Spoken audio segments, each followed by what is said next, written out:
सो hey guys, कैसे हैं आप सभी लोग। आज की वीडियो में हम करने वाले हैं लक्ष्मण बाय तोरू दत्त। ये एक बहुत ही फेमस पोएम है हमारे इंग्लिश लिटरेचर के अंदर।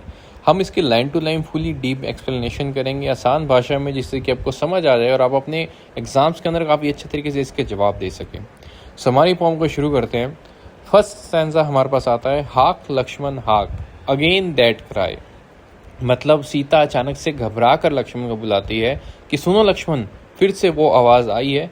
हाक का मतलब होता है ध्यान से सुनना, जिसके अंदर अर्जेंसी और फियर दोनों ही इमोशंस का इस्तेमाल किया गया हो। It is my husband's voice. Sita कहती है कि ये आवाज़ उनके हस्बैंड यानी कि राम की है। उनको पक्का लग रहा है कि राम डेंजर में है। O hasten to his succour fly. वो लक्ष्मण से कहती है कि जल्दी जाओ और राम की मदद करो। वो इतनी ज़्यादा घबरा जाती है। सकर का मतलब इसके अंदर हेल्प होता है, टू हिज सकर फ्लाई, कि मतलब जल्दी से जाओ और उनकी मदद करो। वो हो सकता है कोई बहुत बड़े संकट में फंस चुके हो। No more hearts though dear friend a choice. Sita कहती है कि अब तुम्हारे पास कोई भी चॉइस नहीं है, कोई भी दूसरा रास्ता नहीं है, अब तुम्हें जाना ही पड़ेगा। मतलब सीता के जो इमोशनल प्रेशर है वो बहुत ज़्यादा क्रिएट करती है लक्ष्मण के ऊपर। वो बहुत ज़्यादा उसको इमोशनली मोटिवेट करती है कि अब तुम्हें जाना होगा।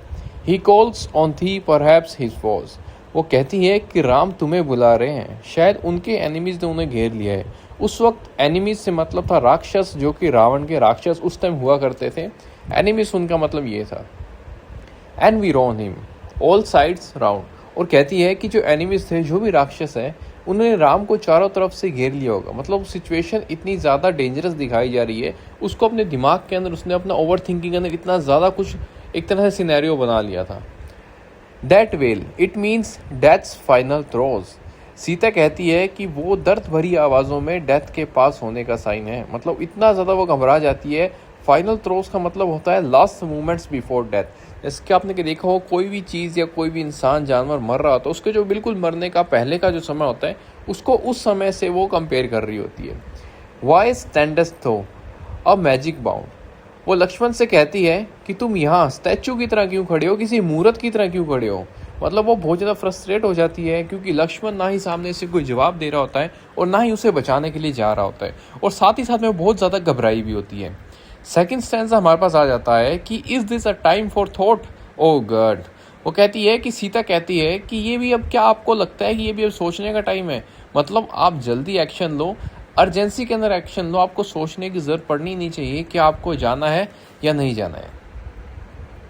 Thai bride sword on and takes the bow. अपनी तलवार उठाओ, अपना धनुष उठाओ और अपने वॉरियर की ड्यूटी को याद करो। कि वो अपने एक तरह से बता रही है कि तुम एक वॉरियर हो और साथ साथ में तुम एक अपने बड़े भाई को बचाने के लिए जा रहे हो। He heeds not hears not any word. वो कहती है कि राम शायद तुम्हारी आवाज़ नहीं सुन पा रहे होंगे, लेकिन तुम राम की आवाज़ सुन पा रहे हो, इसलिए तुम्हें उन्हें बचाने के लिए जाना ही होगा। Evil Hanks over us I know. उन्हें फील हो रहा है कि कोई बड़ा डेंजर उनके ऊपर आ चुका है। मतलब सीता बहुत ही ज़्यादा घबराई हुई इसके अंदर दिखाई जा रही है पूरी पोएम के अंदर। Swift in the decision propped in deep. वो लक्ष्मण को याद दिलाती है कि तुम पहले फास्ट डिसीजन लेने वाले थे। वो बोलती है क्या तुम अब भी वही राम हो। पहले तुम बहुत फास्ट डिसीजन लिया करते थे, लेकिन अब तुम शांति से खड़े हो, नहीं कोई जवाब दे रहे हो, नहीं कुछ हिल डुल रहे हो। Brave unto rashness can this B.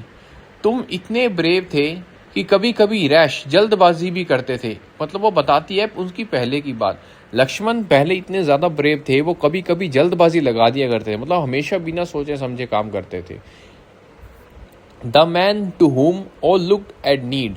सब लोग तुम पर डिपेंड करते हैं हेल्प के लिए। मतलब मोस्टली जो उनके परिवार के, उनके जानकारी के लोग हैं, वो मोस्टली लक्ष्मण पे डिपेंड करते हैं हेल्प के लिए। मतलब इतने ज़्यादा वो हेल्प करने में सबके आगे आते थे। It is my brother that I see. Sita को डाउट कर रही है, क्या ये वही लक्ष्मण है।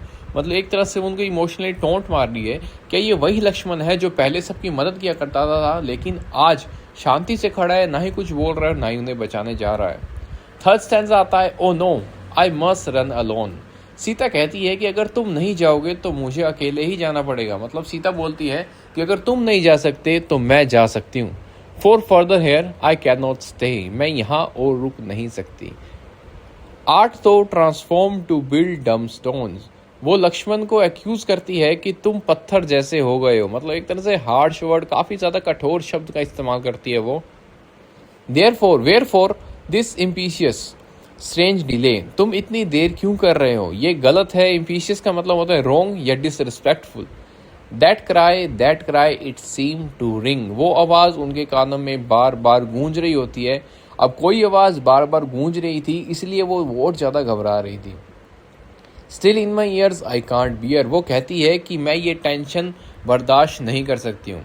Suspense, if help we fail to bring, अगर तुम मदद नहीं कर पाए, his death at least we both can share, वो कहना चाहती है कि अगर तुम मदद नहीं कर पाए तो हम दोनों उसके साथ मर जाएंगे। मतलब बहुत ज़्यादा एक वो इमोशनली एक्सट्रीमली इमोशनल हो जाती है और अपना प्यार भी जाहिर करती है कि अगर वो नहीं तो हम भी नहीं। फोर्थ स्टैंजा के अंदर लक्ष्मण फाइनली अपनी चुप्पी तोड़ते हैं और बोलते हैं, ओ काम दाइसेल्फ वेदा क्वीन। लक्ष्मण सीता को शांत करते हैं। वेदा क्वीन मतलब सीता एक वेदा क्वीन थी, वो एक तरह से उनको कंपेयर करते हैं। No cause is there for any fear, वो कहते हैं कि डरने की कोई भी बात नहीं है। हैज तो हिज पावर्स नेवर सीन, क्या तुमने राम की पावर और स्ट्रेंथ नहीं देखी कभी। वो उन्हें याद दिलाते हैं कि राम की जो पावर है, क्या तुमने उसको कभी देखा है, उसको याद करो, राम की पावर आखिरकार है किस तरह से। हाज तो हिज पावर्स नेवर सीन, क्या तुम्हें राम की पावर और स्ट्रेंथ का अंदाजा नहीं है कि वो कैसी है। Wipe off for shame that dastard tears, वो कहते हैं कि शर्म करो और आंसू पूछ लो। लक्ष्मण एकदम कॉन्फिडेंट है अपने भाई राम को लेकर कि उनके साथ कभी भी कुछ नहीं हो सकता। वट बीइंग और डिमोनियन बर्थ, कौन सा राक्षस है, could ever brave him mighty arm, जो राम की ताकत का सामना कर सकता है। Is there a creature on earth, क्या दुनिया में ऐसा कोई है जो राम का नुकसान पहुंचा सके। That dares to work upon hero harm, जो राम को नुकसान पहुंचा सके। The lion and the grizzly bear, शेर और भालू cower when they see his royal look, Ram को देखकर डर जाते हैं। मतलब वो कहना चाहते हैं कि भले ही बड़े से बड़ा शेर या बड़े से बड़ा भालू आ जाए, वो भी राम को देखकर डर जाते हैं, राम का रॉयल लुक देखकर डर जाते हैं। Sun starting eagles of the air, मतलब जो ईगल्स होते हैं, जो गार्ड्स होते हैं, जो सूरज को देख सकते हैं। His glaze of anger can not brook, वो भी राम के गुस्से को टॉलरेट नहीं कर सकते। Pythons and cobras at his thread, मतलब बड़े बड़े सांप भी राम का सामना नहीं कर पाते हैं, और तुम छोटे मोटे राक्षसों की बात कर रहे हो। To their most secret covered glides, मतलब राम के आते ही चुप हो जाते हैं। बड़े से बड़े जानवर, शेर हो, भालू हो, ईगल हो, या बड़े से बड़े सांप या पाइथन क्यों ना हो, राम की पावर के बारे में ये सब बताते हैं कि फाइनली आप इतना भी घबरा नहीं सकते, कि राम के बारे में आपको पता होना चाहिए कि आखिरकार राम की ब्रेवनेस कितनी ज़्यादा है। सो ये थी हमारी पोएम लक्ष्मण बाय तोरू दत्त। काफ़ी सारे इंग्लिश लिटरेचर की क्लासेस के अंदर और काफ़ी सारे कॉम्पिटिशन्स के अंदर इसके क्वेश्चन डाला जाते हैं।